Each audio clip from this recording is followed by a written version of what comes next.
بسم الله الرحمن الرحيم. الحمد لله رب العالمين، والصلاة والسلام على رسول الله وعلى آله وصحبه أجمعين. اللهم علمنا ما ينفعنا وانفعنا بما علمتنا وزدنا علما.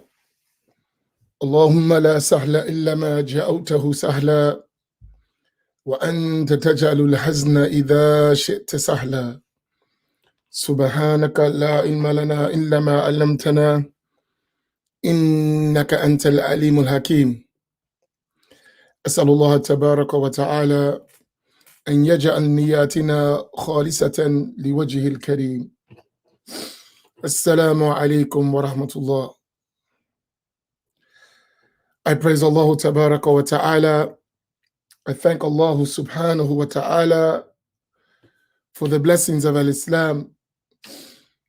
I ask Allah subhanahu wa ta'ala to send countless blessings and salutations on our leader and guide, Sayyiduna Muhammad sallallahu alayhi wasallam, his family, his companions, and all those who follow them in excellence until the day of judgment.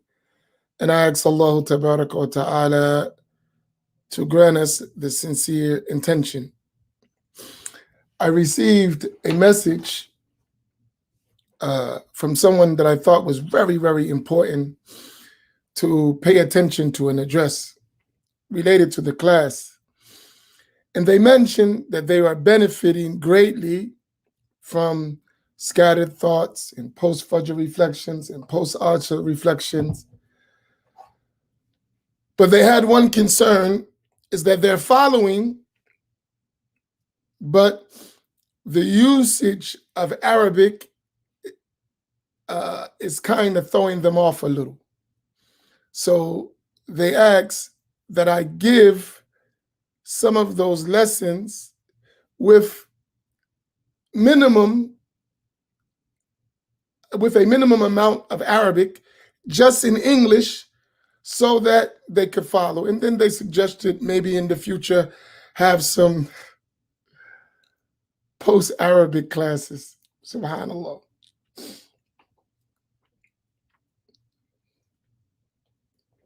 So it was funny that I asked my wife, I think it was this morning, I said, do you think I do a good job of translating what I say in Arabic to ensure that everyone is following? And then funny, I got that message. So I try my best, inshallah, to, you should do a class dictionary. Why don't you? Why don't you do your part? Stop eating popcorn in the stands. Why don't you work the concession stand?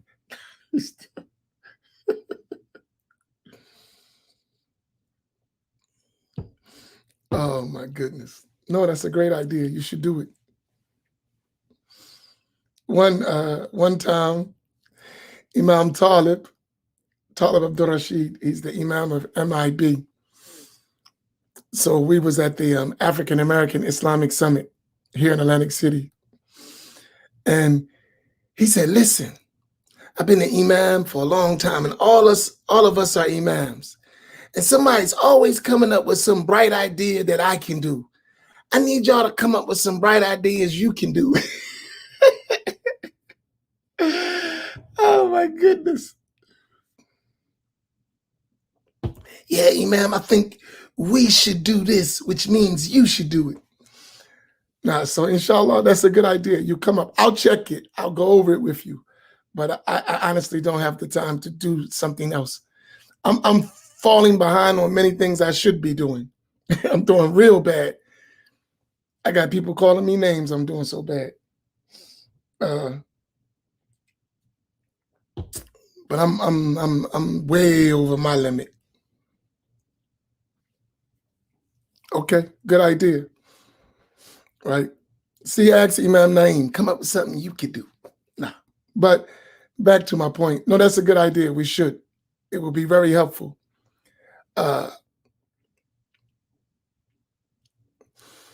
So I thought about that, and I don't mind if I use some Arabic uh, that you say, tell me what that means. I'll stop and I'll tell you what it means.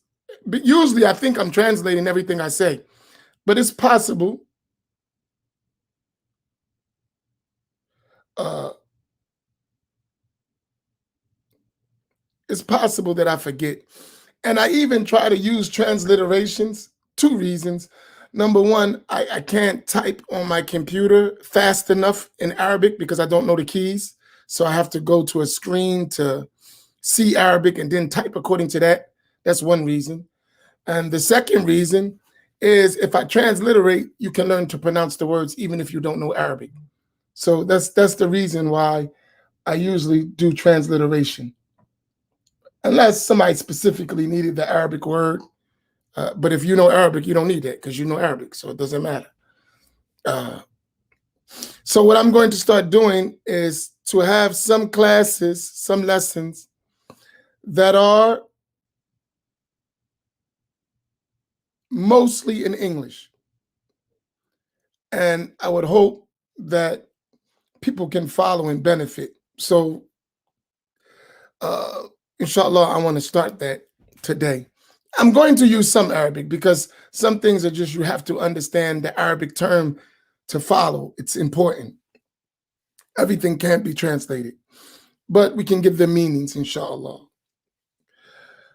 So one of the first things, and I said this morning I would talk about it, I wanted to address it, is among the fundamentals of the Islamic creed, meaning the Islamic belief, what we believe about Allah, that is essential that we know is that Allah subhanahu wa ta'ala,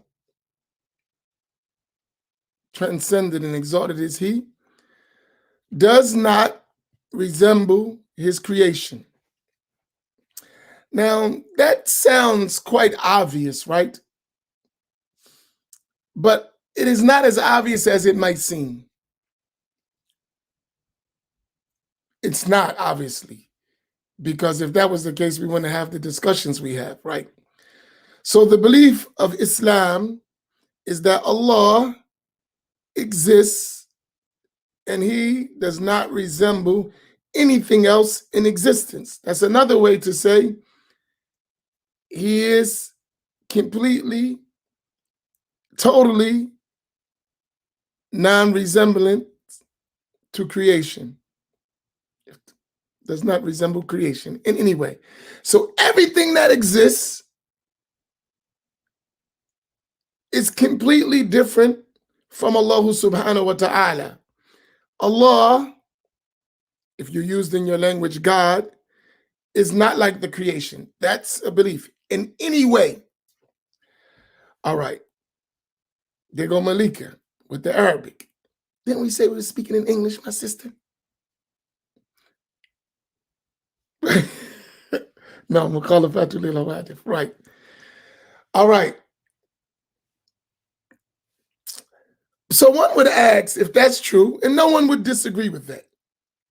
No one would disagree with that among the Muslims I'm talking about. Now, if we're talking about Christians or Jews or others, they think God is like humans, right?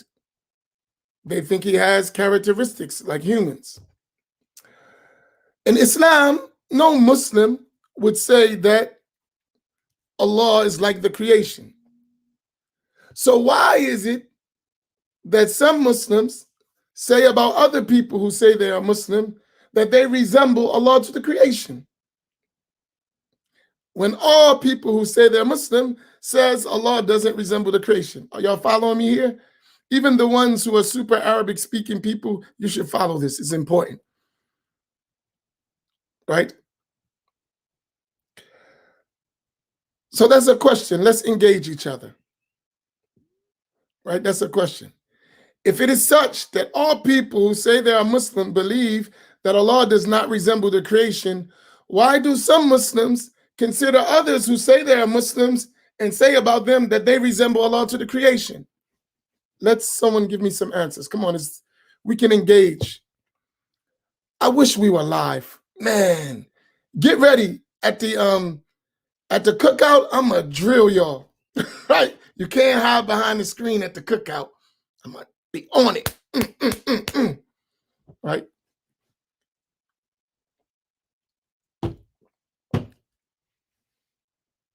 You never heard what before? I'm gonna drill you at the cookout.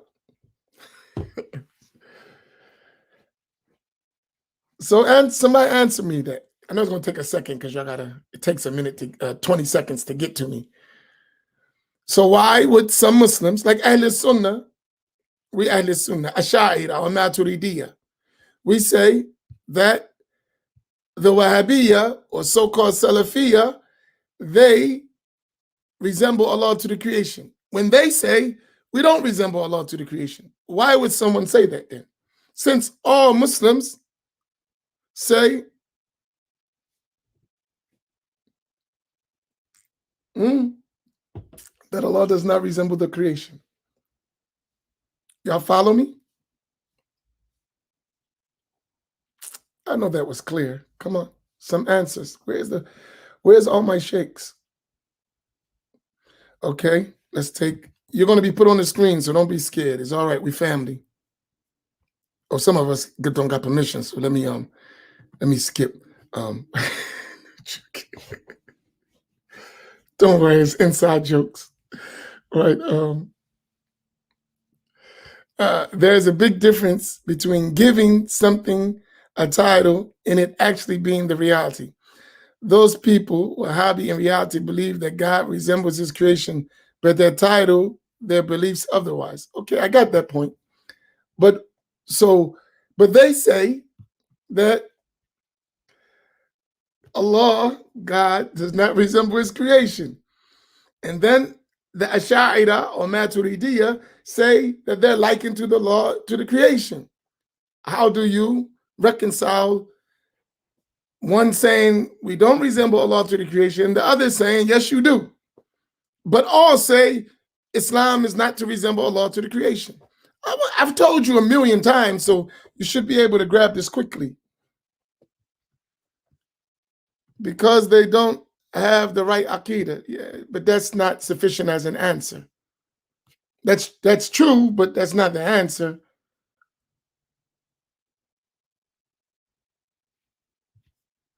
Okay, that's a good one. The Wahhabiyya resemble Allah to the creation by giving unbefitting meanings to Allah's attributes. That's a good one. Okay, someone expound.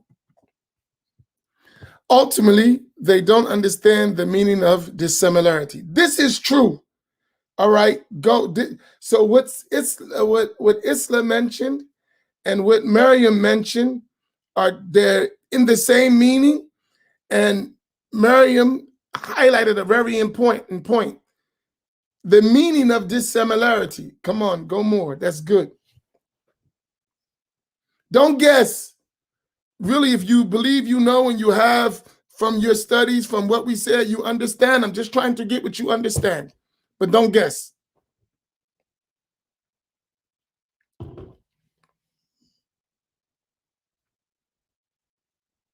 So the point is, this point, focusing on what Maryam said, right? Ultimately, they don't understand the meaning of dissimilarity. Okay, expound. That's true. What Isla said is the final result. I mean, is the point. And what Maryam says indicates the why.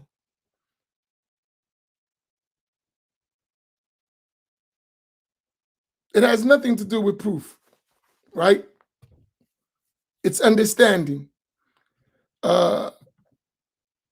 Yusuf Khattab, because anything that is in something or on something is a thing. Yeah, I'm trying to get to this dissimilarity point. Okay, let's go back to her. They understand dissimilarity in terms of the creation, but need to distinguish it from the understanding of the creator. It's getting closer. She's there. That's true. The Wahhabiyya give Allah's attributes an unbefitting meaning by saying Allah has a hand, but we don't know how. Bilal Kaif is misused by them. Okay. So let's stay on track where Sister Miriam is at. Islam Miriam got the point, but I want to hone in so that we understand. So it's related to the concept of non-resemblance. What does that mean? I'll give you a hint what a Jewish rabbi said about me one day. Right? This is because I've told you all these things, but it seems I don't want you to be a parrot. I don't want you to just repeat what you're told. I want you to understand what you're told. And when you understand it, you can say it in multiple ways. One of the things that disturbed me, I'm talking about me personally, when I see a person who has the knowledge, but he doesn't understand the knowledge, so he sounds like a tape recorder, right? And he only can use the exact words that he heard because he doesn't understand. He just repeats. He doesn't know how to express himself. He only know how to repeat, which means he doesn't understand. I don't want us like that. I want us to be able to say the same thing multiple ways because we understand. If you understand, you can say the same point several different ways because you understand, right? So non-resemblance, this Jewish rabbi, he said, and this is the truth, right? And the key here is in any way, because the creator doesn't resemble the creation in any way. And it relates to what Islam mentioned about meaning, right?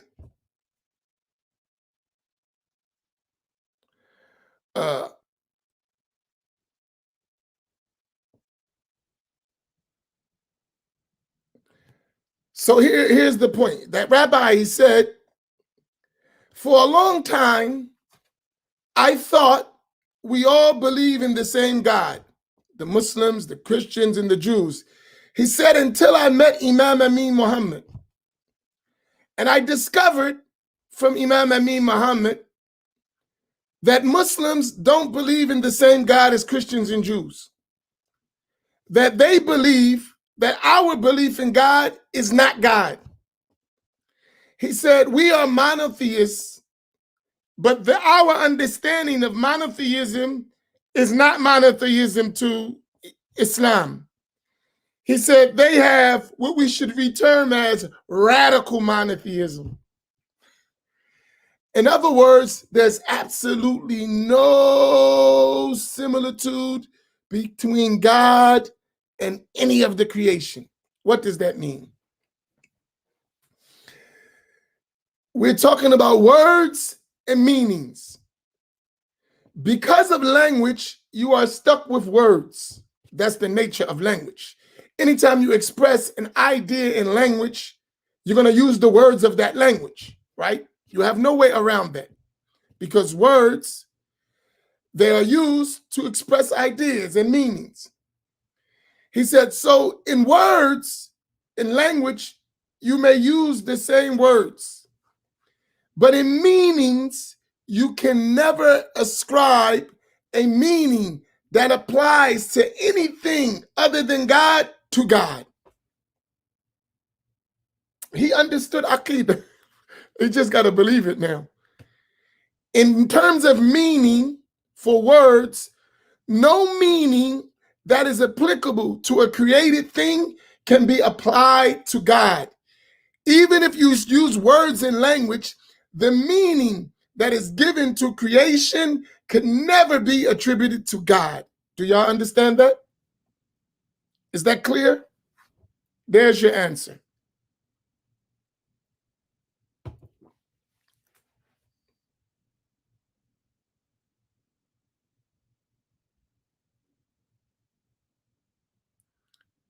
Y'all followers, everyone clear with that?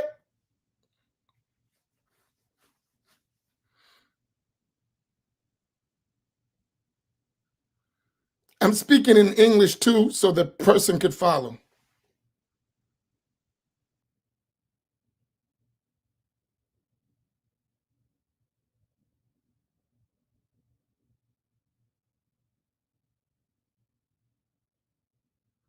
All right. So whenever we talk about God or Allah subhanahu wa ta'ala, never do we apply meanings to Allah, to God. So now I can just God, I mean Allah, the creator. Never do we apply meanings that relate to anything in creation to God. Now, here's the why. When Ahl Sunnah, they understand that. They also understand with that the reality of anything attributed to a God, to Allah, to God, its complete reality cannot be known to man, to human beings, to the creation, period. The reality of the attributes of God and the reality of God himself cannot be known by creatures. Do you understand that? I'm going to walk you through this slowly but surely. Once you go this, everything else is easy when you understand this. So even though there are befitting meanings for words that are applied to God in language, the reality of those meanings are not known to us. We don't have the meaning actually intended by God for his attributes as they apply to him. We affirm them in the meaning that he intended. Do y'all got that?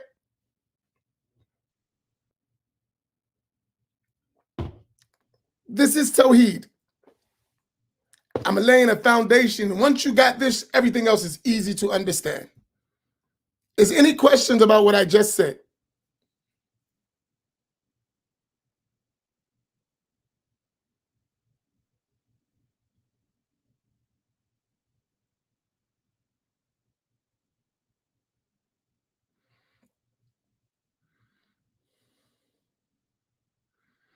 Good.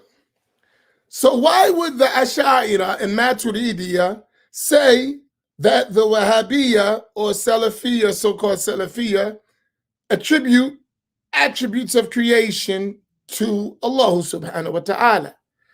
It's because the meanings they give to the attributes of Allah, the meanings are similar to meanings related to created things, even if they don't say how.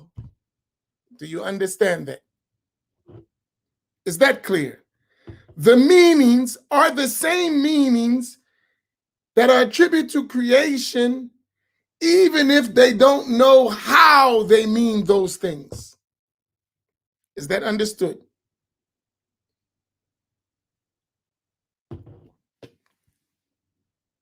That's why you will find them in their book saying, we know what this means. We know what this means. And what they mean is, we know what it means because it's well known in the language, the meaning. However, what they're missing is those meanings are not applicable to the reality of Allah's attributes. Even if you say, I don't know how, but you gave these literal meanings, what you have done is attributed attributes of the creation to the creator. Do you understand?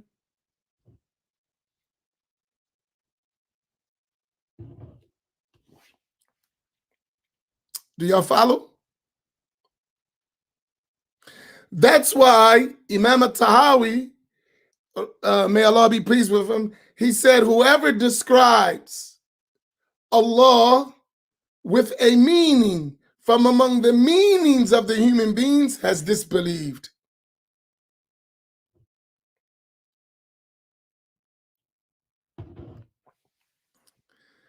So for instance, this has nothing to do with ta'wil, Malika. I'm not talking about ta'wil. I'm talking about what you must understand about Allah subhanahu wa ta'ala. That's all I'm talking about. I'm not talking about ta'wil. No figurative interpretation. It's not figurative. That's something that you need to understand. That we cannot imagine Allah subhanahu wa ta'ala or his attributes. Absolutely. Right? So what Imam al-Tahawi is talking about, and I'm going to just move to Arabic just to show you the words, right? He said, وَمَنْ وَصَفَ اللَّهَ بِمَعْنٍ مِنْ مَعَانِ الْبَشَرِ فَقَدْ كَفَرَ. Whoever describes Allah with a meaning from among the meanings that are applicable to human beings has disbelieved. So when the Wahhabi says Allah has a hand, and it's a real hand, but we just don't know how his hand, that in itself is the essence of resembling Allah to his creation. Do you understand? When you said it's a real hand and it's literal, you have given a meaning. And that meaning is not befitting to the one who cannot be described with meanings that are attributed to human beings or creation altogether.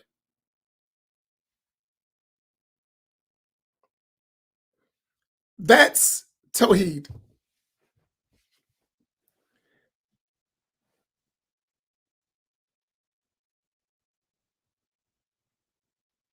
Don't go figuratively. We're not talking about figurative interpretation. We're talking about realities, right?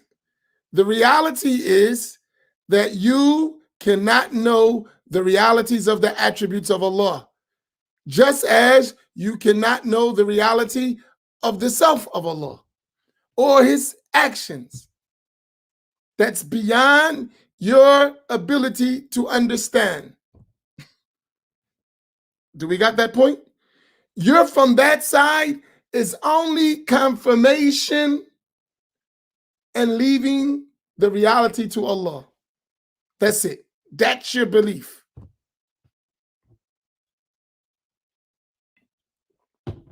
So Allah says something about himself, you confirm that and full stop, while knowing that whatever meaning comes to your mind is not befitting of the Creator. Do you follow that? Is that clear?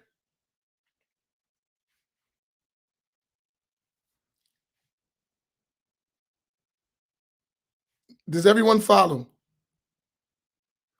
Y'all branching. I don't want you to branch. I want you to stay focused. What exactly I'm talking about. Because once you understand that, branching is easy. If you don't understand, Malika, or you do understand, let's pause. It's very easy, but because people branching, that's why it gets difficult. Stop branching. Follow exactly what I said. It's easy. It's not difficult. Stop branching, empty your cup, and listen, and just follow.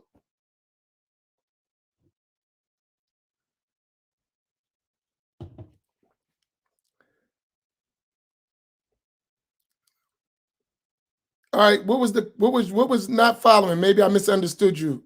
Malika, what didn't you follow? Everybody seems to be following.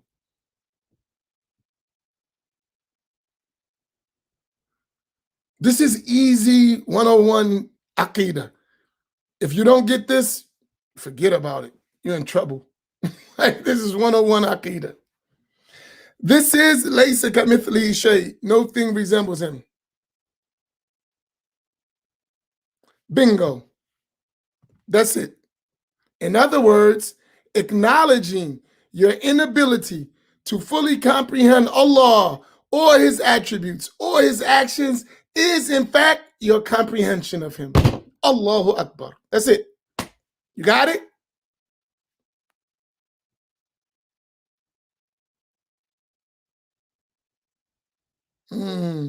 There's your answer. Just add Allah, his attributes, his actions. Knowing that you don't have the ability to fully understand the reality of Allah and his attributes, that is your knowledge. That is your knowledge. Al-ajz and al-idrak. You can't comprehend Allah. Stop it. That's why you keep likening him to the creation. That's your problem. You keep trying to imagine Allah. And when you try to imagine Allah, you're always going to make him like the creation. Because everything you imagine and your imagination is a creation. Got it? And I'm going to go to the... So do we got that part? Malika, I'm going to leave your thing up. We all family. Do everyone got what we put? That's easy, right? That's not hard.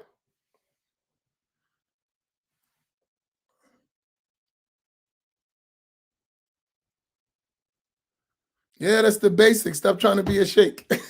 Stop, just the basics. Because sometimes we get so fancy. I'll tell you a joke, right? When I was a kid, this relates. I was like going up for the basketball team, right? So we had this guy from my neighborhood, right? This dude could do some stuff with the basketball, take it between his legs, flip it around his back. He was like the Harlem Globetrotters. But he couldn't play basic basketball, and he got cut every time. He was way more fancy than everybody, but he couldn't play basic basketball. He couldn't just bring the ball up court. He had to take it through his legs and get it stolen. Right? Like, it's just bring the ball up the court. You don't got to do all that. He didn't get the basics. Stick to the basics, right?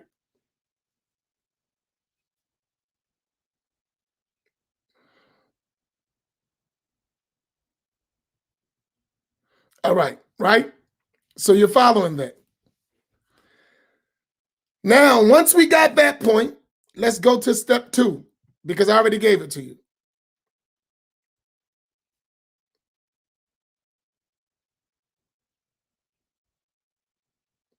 That's right, always scattered thoughts.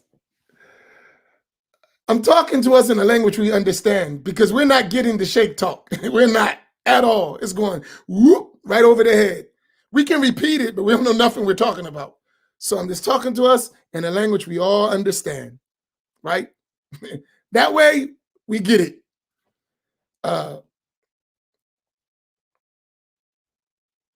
So here's my point. No, I don't understand. How do we understand what's in the Quran?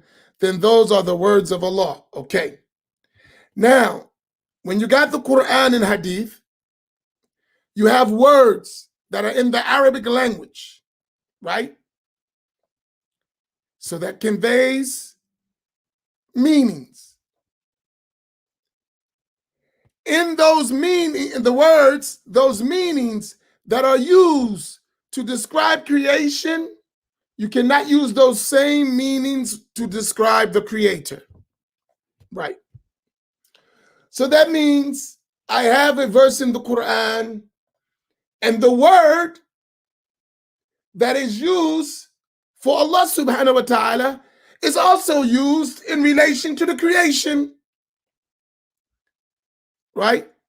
But when I say for the creation, I know the meaning because it's creation. And I know what it exactly means. But that same word cannot mean that for Allah. Why? Because Allah is not like his creation. Is that clear? Malika, are you following me? So let's just get that part. That meaning, so for instance, let's just take one verse. In Surah 48, verse number 10.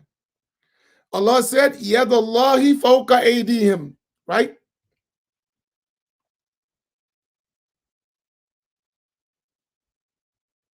Right? So we have Yadallah, Aydihim. Aydihim talking about the companions, their hands. Yadallah, the literal meaning of Yad can mean hand, but it's Yadullah, the Yad of Allah. So therefore, it can mean hand like we mean with humans, or anything similar to that, so it cannot be the literal meaning of hand. Because if it's the literal meaning of hand, the literal meaning of hand is a limb, an organ, it has a width, it has a depth, it has a form, it has a direction, it's in a place, it's contained, it's limited. That's a literal hand. So now we know it's not that. That's impossible to ascribe to Allah. So it has a meaning. And there's other meanings in the language, right? Right? Some of those meanings may befit Allah of the word yet, and that is a possible meaning. It's befitting. But however, the reality of that cannot be known because Allah didn't tell us its reality. He just told us that he doesn't resemble his creation. And that is our aqidah. Do you understand that? Though those possible meanings could be valid explanations, but that doesn't entail the reality when you talk to Allah. Because when you talk about Allah, when you talk about Allah, that doesn't entail the reality. So those meanings are figurative meanings, but that doesn't mean that's what Allah intended. There's a possible meanings. Do you understand? And then there are some meanings that are impossible.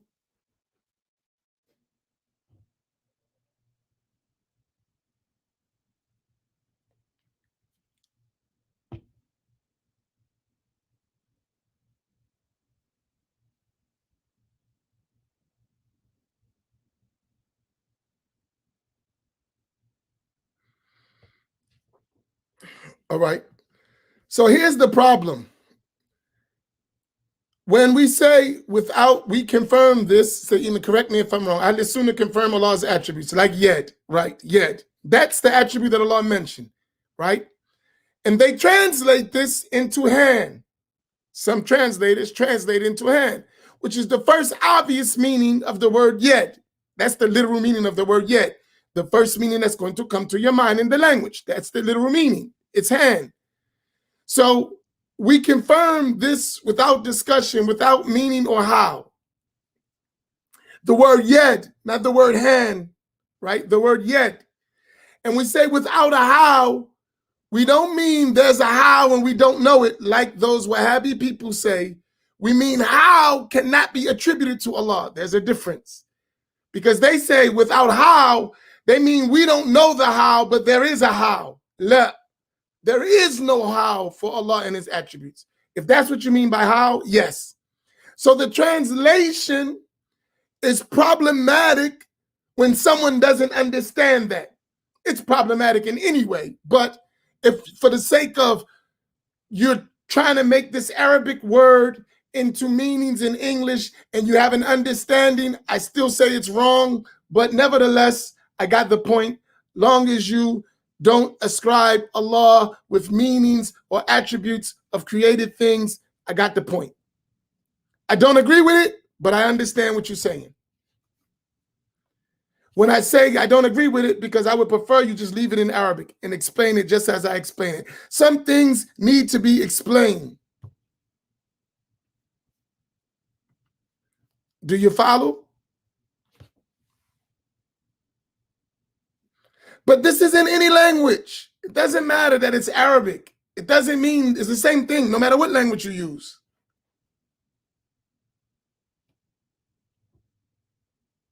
Do y'all follow? Is this clear?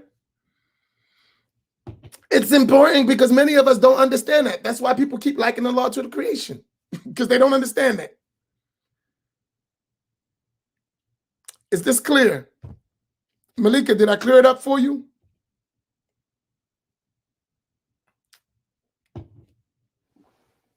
When you give words meaning, you ascribe meanings for created things, whether they're human or non-human. You have created meanings in your mind whenever you give words meaning, because everything is tangible to you. That's just the nature of the mind, right? When Allah subhanahu wa ta'ala is beyond the mind's description, beyond the imagination, beyond your faculty of comprehension. That's why it is related from Sayyidina Abu Bakr radiallahu ta'ala anhu that knowing that you cannot know the reality of Allah is knowledge in and of itself. And searching for his reality is an issue of disbelief in associating partners with him.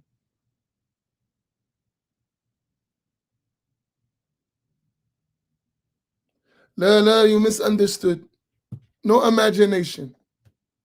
No imagination. Your imagination is not what is intended here. It is intended to have a state, right, of presence. But that has nothing to do with Allah. It has to do with you, right? أن تعبد الله كأنك تراه فإن لم تكن تراه فإنه يراك. That's related to your state, not Allah's existence.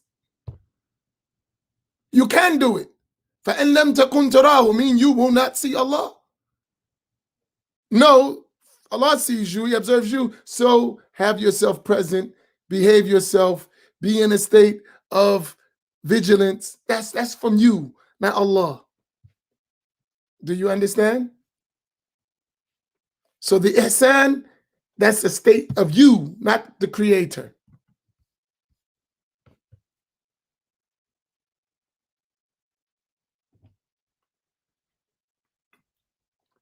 I tried to make this as simple as possible. It's very simple, but the problem is, I translated. Worship Allah as though you see Him. Though you cannot see Him, know that He sees you. So this is the important point. To summarize all of what I said, is that whenever you talk about Allah subhanahu wa ta'ala, He in no way resembles created things. Nothing in creation is similar or like Allah. Thank you, Sister Maryam. I will translate fully next time.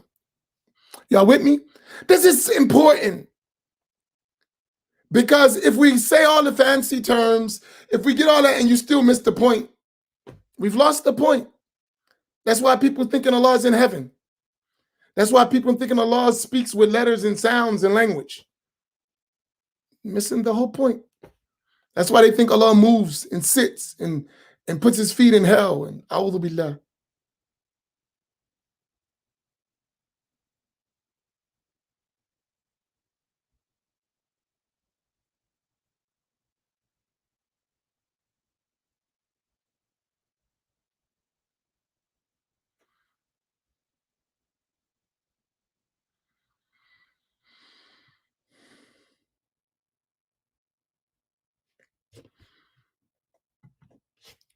Here's the problem with that.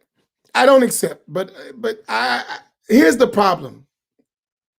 You can do that, but when you're looking at people who's telling people that these are literal and you must believe they're literal, then what's happening is you're going to engage people and think the Hanbali madhab is not to translate. So whoever, if one is reading Hanbali texts and they're reading them in English, this is a mistake, because the real Hanbali madhab is not to translate, it's not to commentate, it's to remain silent while knowing that Allah does not resemble His creation. So the Hanbali who's telling me that Allah has a hand is not a Hanbali. He's confused. Do you understand my point? Because the real Hanbali madhab, leaves the words in Arabic as Allah revealed them without any speech, any further discussion. Allah said this, the Prophet said this, we believe it as they intended, and end of the discussion. Did you see that? That's a big difference from translating to other languages, trying to explain. That's not the Hanbali madhab. That's not the Hanbali school. So all these English Hanbalis,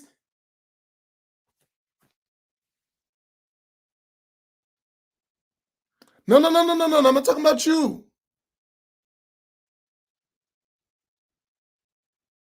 You said the books, Hanbali texts I'm going over, transliterate though, as keeping where they're strict trends, right?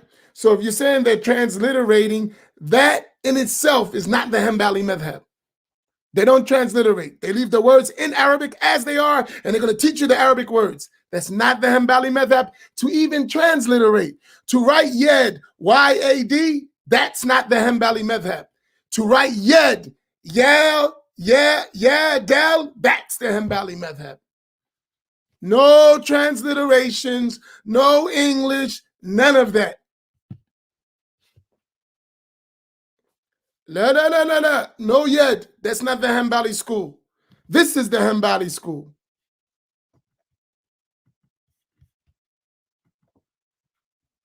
You ready? Full stop. That's the Hanbali school. No translating, no transliterating, none of that.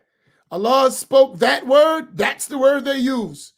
When I say Allah spoke, I mean Allah revealed that word in the Quran, and that's the word they use. Nothing else, nothing more.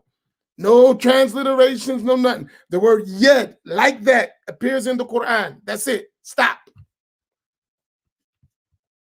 So when you see yad Allah, that's what they'll put. That's it. That's Arabic. Stop. Full stop. Nothing else. No comment, no discussion. We believe that, and that's it. That's the Hanbali madhab, and no one would never blame no one for that. Now, what these new guys are doing, that's not the Hanbali madhab. That's the Wahhabi madhab in another form. Is that clear? That's how they dealt with it.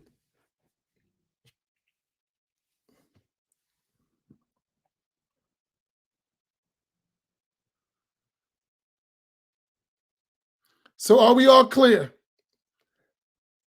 And I could have made this simple, but then you would have only been a parrot, and that wouldn't have helped, because you would have just repeated what I said without understanding. You teach them meanings that are befitting to Allah and tell them where to stop. That's it.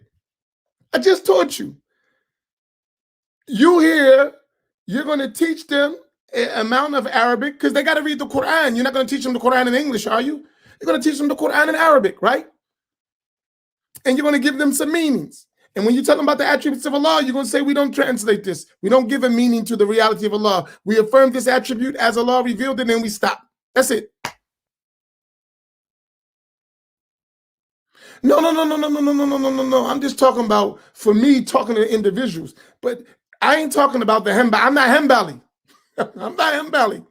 You asked me about the Hanbalis. You didn't ask me about me. I'm not Hanbali. You said Hanbalis. I'm not Hanbali. So when I'm doing that, I'm only doing that because they don't know Arabic. The Hanbalis won't even do what I'm doing. Not a real Hanbali. They won't do that. They'll teach the person Arabic first. No, you said it isn't fair, because you sometimes y'all, I don't want to go there, but you say it's not fair. Follow me. What's not fair is to attribute to the madhab of Imam Ahmed what is not his madhab. That's not fair. That's not fair, honestly. To attribute to the madhab of Imam Ahmed what is not his madhab, that's not fair. And there are some people who are trying to teach Hanbaliism that have fallen into Wahhabism. That's a fact. All you got to do is look at your fan club. Just look at your fan club. That's all you got to do, not to be harsh. Look at your fan club. Look at all the people who like him. Go to their stuff, listen to them, and you'll see what I'm talking about. I didn't make it up. And all this new idea of, and the Hanbalis today are having the same problem as the Hanbalis in the past. The real Hanbalis today are having the same problem as the Hanbalis before. What is it? They didn't clean their madhab well. So people are clinging to their madhab that are not following their way, and they are getting put in the same box, so no one will take. That's the same problem they had in the past. That's the same problem with Ja'far as-Sadiq, who was a great imam. But what happened? Those people who attribute to themselves are making it that people don't listen to his madhab. That's it. Same thing. So it's not an attack. It's just fix your madhab. We don't got to worry about that. You don't have to worry about it. Fix it. That's it. Period. You never heard nobody say Imam Ahmed is misguided. You never heard nobody say that, right? Because Imam Ahmed wasn't ascribing to Allah non-befitting attributes. As for those who claim that they're following him, they're doing stuff that he didn't do. That's it. That's simple.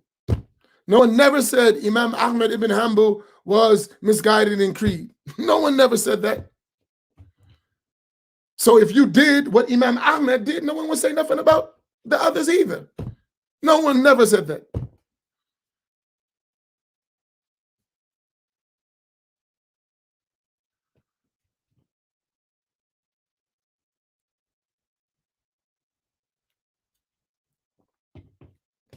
Yeah, I already said that. I already mentioned that. I get what you're saying. I mentioned the free slave. So y'all follow me? And listen, I was trying to leave you alone, Joshua. That's how you pronounce your name, Joshua? I was trying to let you fly, but you had to do it. Right now, I'm joking. Listen, I would love to see true Hanbali, Madhab, and Creed taught. It would do great. The problem is the people who are trying to do it, especially among us Americans, are all Reform Wahhabis. Most of them were Wahhabi before they became Hanbali. They're hanging on to Wahhabism through the Hanbali Madhab. Seriously, I know them. Mostly all of them were Wahhabi Salafis who became Athari, and they're trying to hold on to that stuff somehow. That's all it is. I know, now that's just calling a spade, and I know y'all don't like that. Man, why are you? I know the people. Most of those American guys who talking about I'm Hanbali, check their rap sheet. They were all Wahhabis before. Try me and see if I'm wrong. The majority of the people, Joshua, attest, who say, I'm Hanbali, I'm Athari, were all Wahhabi Salafi before. Guarantee you. If you just be honest. So, that, let's keep it real. They were all Wahhabi Salafi. Now, all of a sudden, I'm Hanbali. You're still hanging on to that Wahhabi stuff. You're trying to find a way to just, because what's the big point of being Hanbali? The Hanbali madhab is found with the tafweed of the Asharis and Maturidis. Same stuff. I just described it. And that's 100% Hanbali madhab. So what's the point? What are you really trying to accomplish?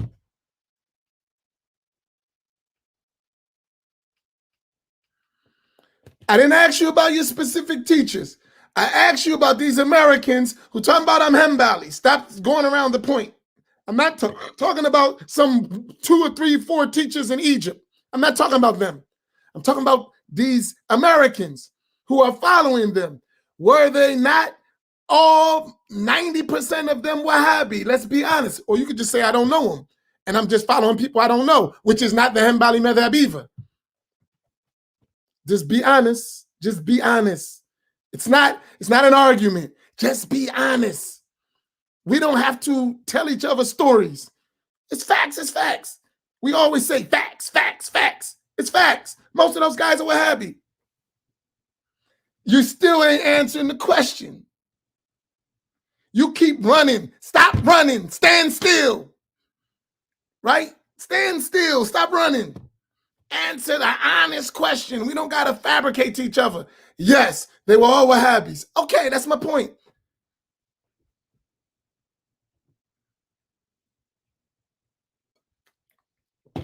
I love you. You my man. I'm not going to, we cool, right? But we're going to be honest to each other. We're not going to lie to each other. We can't do that. And that's the problem. That's why we'll remain with bad beliefs, because we won't tell each other the truth.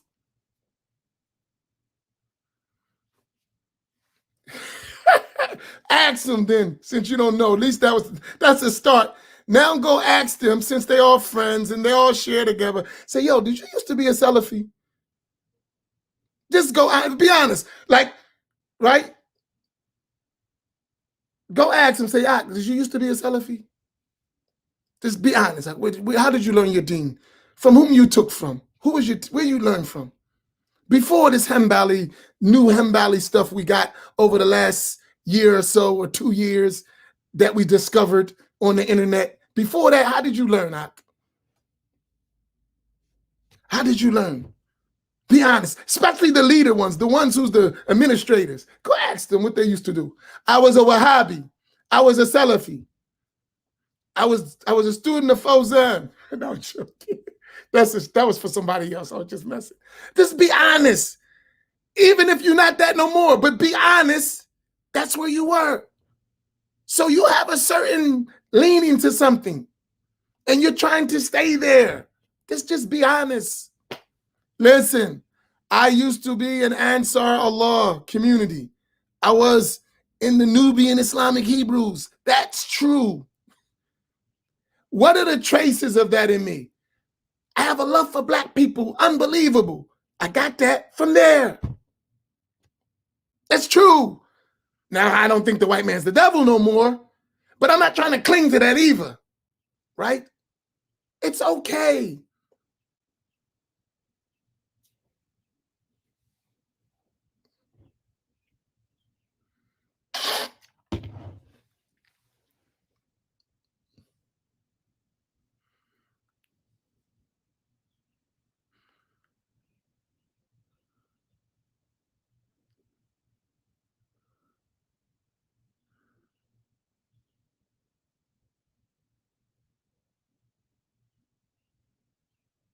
No, I don't agree with it. I don't care if Abdullah Hamid Ali do it or anybody else do it. No, I don't agree. I don't agree. I want to break that habit. So he can keep doing it. I don't agree. He know I don't agree. No, I don't agree with that. I don't care if it's Abdullah Hamid Ali. I love him. He's my brother, but it won't be the first time we disagreed, right? And it ain't going to be the last. That one I don't agree with. But I understand he doesn't believe that. He's Ash'ari. So I don't know if that stands for a proof, right? He's Ash'ari. So he definitely don't believe none of that stuff you're talking about. But I don't agree with that translation. Sorry. All right, we had fun. That was just us having extra. It's being us. Don't worry. But everybody got the point. We're not sidetracked, right? Me and Joshua with his Hanbali Madhab. That's cool. Right? Are we good? Everyone follow? Any questions? Nobody got confused by our branching, me and Joshua. Joshua was a tough cookie. He comes, takes his lumps, go back, get with his Hanbali Wahhabis who are not Wahhabis, but they are Hanbalis, but Hanbalis holding on to Wahhabi past, right? You know, those guys. And then he gets with them, and then he comes back, he strengthens up, he comes back. Y'all can run. I'm going to get Imam Amin. I'm going to turn all those Ash'aris over there to Hanbalis.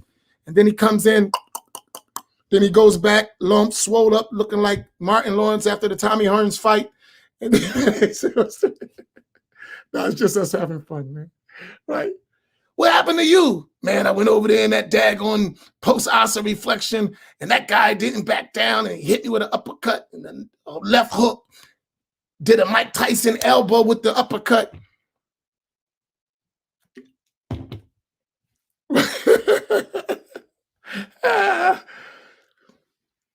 Oh, man. I love you, Joshua. You know you're my man, and you always welcome, to talk. You're my homie. I'm just clowning. I'm black, right? Sometimes we have fun, right? See, you caught all the jokes, didn't you? Alhamdulillah. So we got it.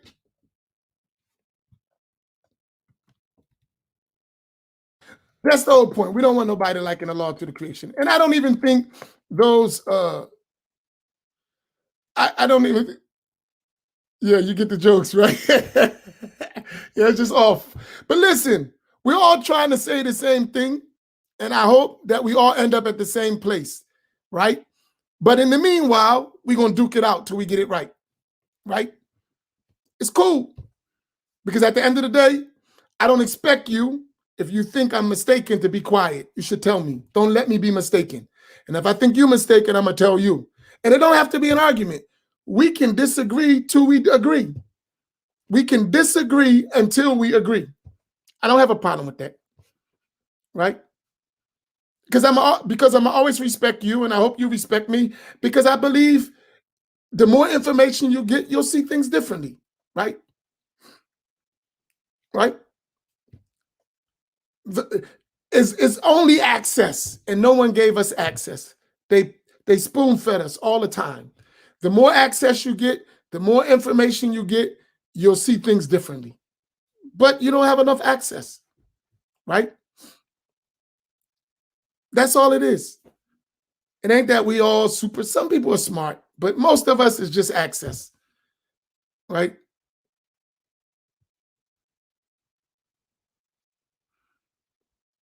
It may have been, that was said by Abu Bakr. It may have been a statement by Ali as well, but I know it's Abu Bakr as-Siddiq, right, for sure. Okay, we good, right? That's the part of being family. We can take it, right? We can tune each other up and still be cool, right? It's all good. But at the end of the day, don't liken Allah to his creation. That's the most important part, right? And remember, if we follow the real Hanbali madhab, no one would think Allah is like this creation, and no one would be translating nothing, and we'd be straight. That would be it. It would be just firm conviction, realizing we don't know the reality of Allah, confirming what Allah said, and keep it moving. That's it. That's tafweed. That's the Ash'ari way. That's the Maturidi way. And that's why they said, Fudala min al-Hanabila. They were talking about those people who were like that. No one's saying make ta'wil. Ta'wil is a possible meaning, not the real meaning. It's a possible meaning. That don't mean it's right. Right? You do realize that, right? No one says that ta'wil is what Allah intended. No one says that. This is a possible meaning based on this, based on that, based on that. It's possible meaning. But its real meaning, Allah knows. We don't know that. When it comes to Allah. Now, other things, they are literal, so you know what they mean. But when we talk about Allah subhanahu wa ta'ala, no. No one said ta'wil is the meaning. That's what Allah intended. No one ever said that. And even if they just said it means this, they understood that that's what we understand from it, and these are possible befitting meanings. They never intended that that's what Allah intends. No one said that.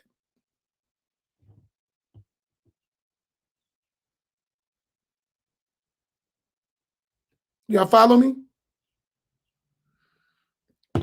Is that clear? Yes, Ibn Abbas made ta'wil. And according to the Hanbalis, they don't accept that. They didn't accept Ibn Abbas making ta'wil.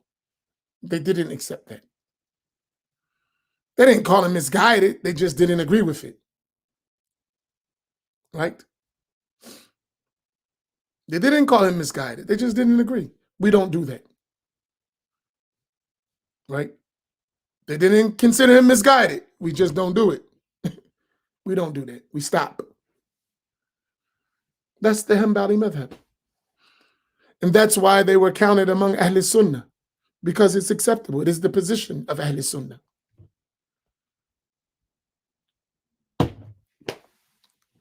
All right. I think I covered everything. Tomorrow you need all this because I'm going to talk about tomorrow morning the hadith of the slave girl. I said that early this morning. So tomorrow morning in Scattered Thoughts, I'm going to talk about the hadith of the slave girl to show you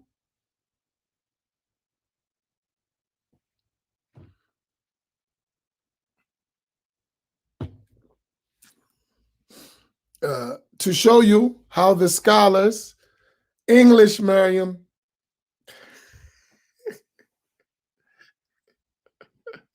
to show you how the scholars approach these hadith that the literal meaning is not befitting of Allah. So I'm going to take this hadith and I'm going to explain it. And it's going to take me a couple days because we got to go through several things for you to understand.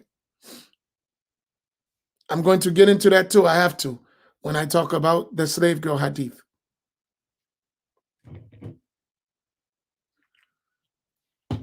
Since we want to be more precise, the black slave girl hadith.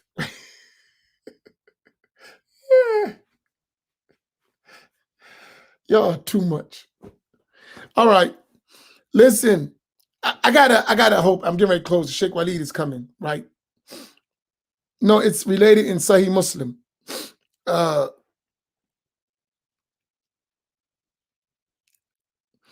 I need us to say it's okay to be who we are, right? It's okay. It's not haram to be who we are. It's not. And if we learn to be ourselves, we'll get much more done than trying to be someone else, right? Just be yourself. It's fine. It's okay.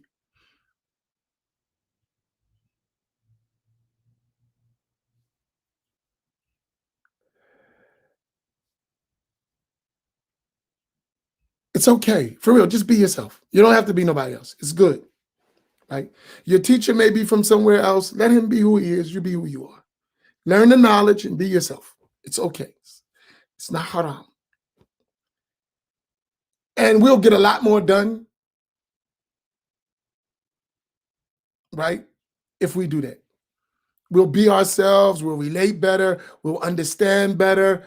You know what I mean? It works.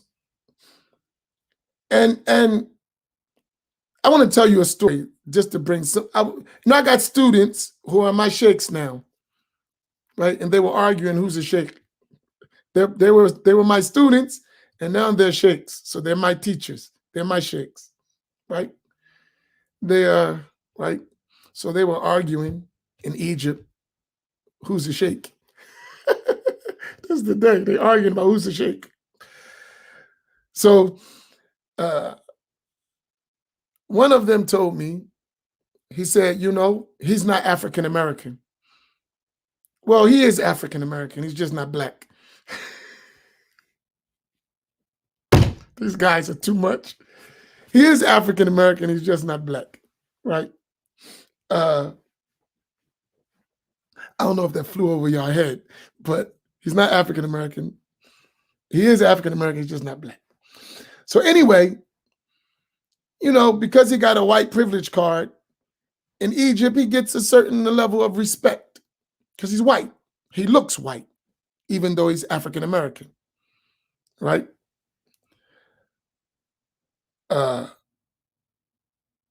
Right? So he was telling me about the other brother who's black, right? He's black African American, not white African American, right? He said, Imam, I hear you sometimes when you be going off on the black stuff. He said, but having this brother with me and see how he gets treated, I realize exactly what you're saying. He said, in Egypt, seeing how he gets treated, I know exactly what you're saying. He said, it's so despicable the way they treat him, the way they interact when he's around, right?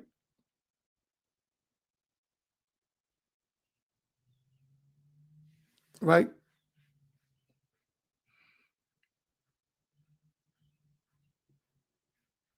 What the heck is Black Hook Mia?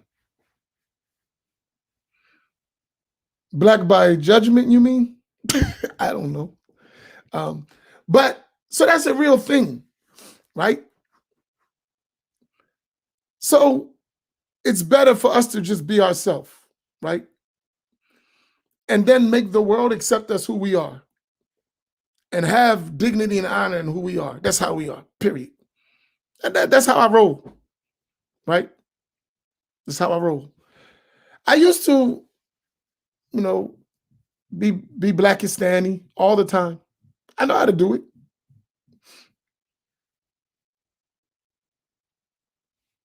Oh, I got it. Okay. Hook Mia. Ah, that's good. Oh, that's so cute. Stop. That's some Shafi, smooth, outside the box thinking. MashaAllah. Right. So yeah, let us be ourselves. It works. It works. See, sometimes, Miriam, that flew right over my head, right?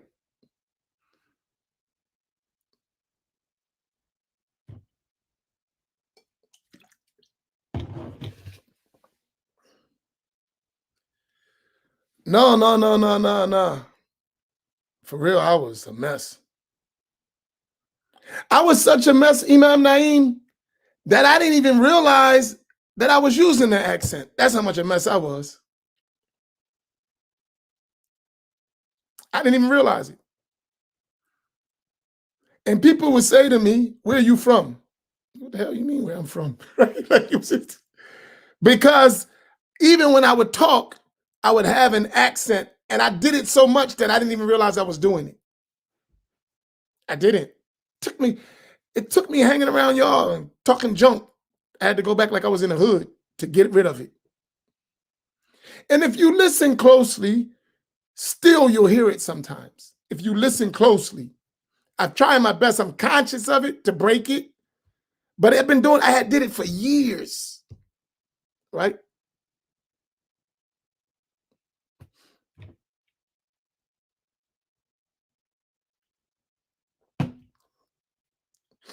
I'm sorry, please.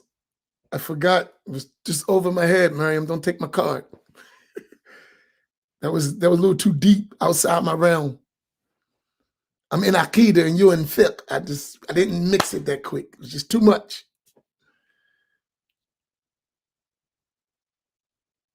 So even though I try, it still happens. No, I didn't do the Yachty thing. I just had a false accent.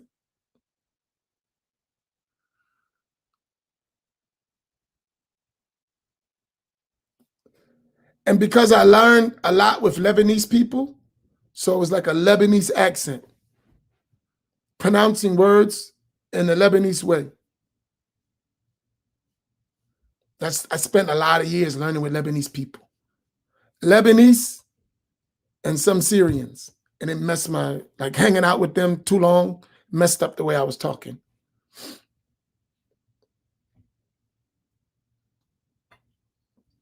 But I'm back. I'm back and I'm proud. All right, man, I'm wasting time clowning. I love y'all. See, y'all all like clowning too, so we all just chilling. It don't always got to be so serious and deep.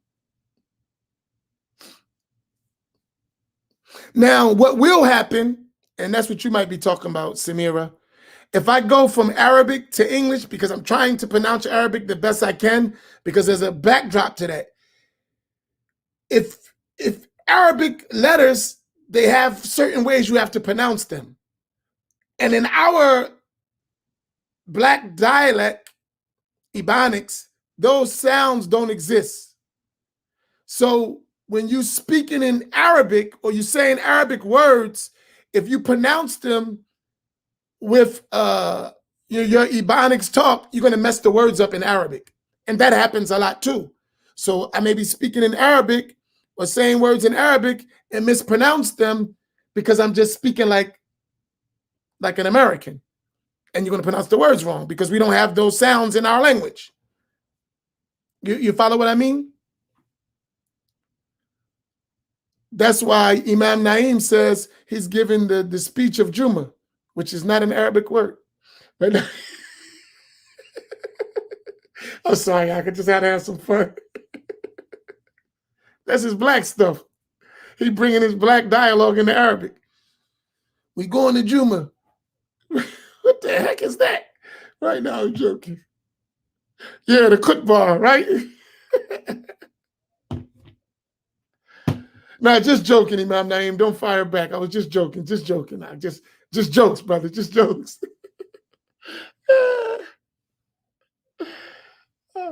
But it happens. That's why I say Pittsburgh.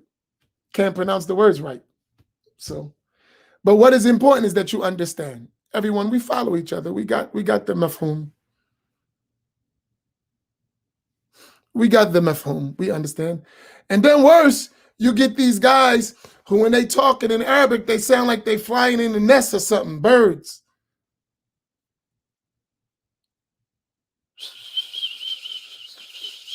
You ever been in a masjid and it sounds like it's full of birds? Damn, they got a bird nest in here. Like a joking. It's comedian town.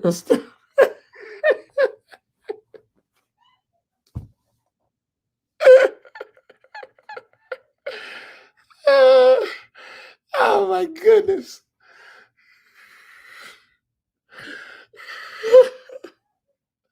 All right, I'm out of here, man. Sheikh Waleed's getting ready to come on. Hey, listen to Sheikh Waleed. He come from the madhab of the birds. Let's see if he, when he pronounces words,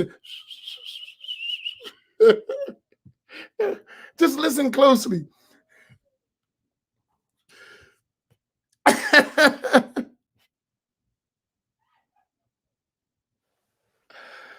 Oh man,